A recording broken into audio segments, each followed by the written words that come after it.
చదువుకున్న ప్రతి ఒక్కరికి ఏదో ఒక ఉద్యోగం ఉపాధి కలిగేలా కృషి చేస్తున్నామని అన్నారు తెలంగాణ డిప్యూటీ సీఎం బట్టి విక్రమార్క.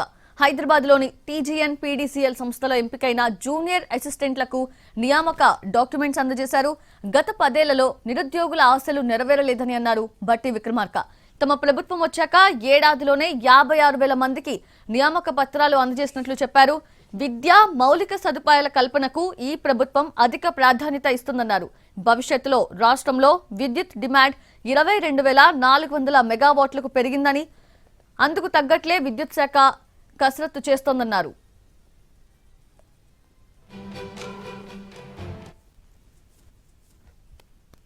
గ్యారంటీలో అర గ్యారంటీ మాత్రమే అమలు చేస్తా ఉన్నారు, ఏమీ చేయట్లేదని చెప్తా ఉన్నారు.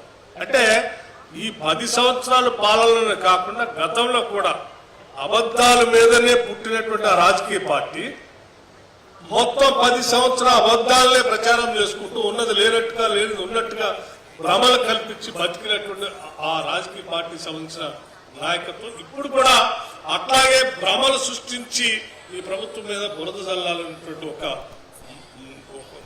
రకమైనటువంటి ప్రచార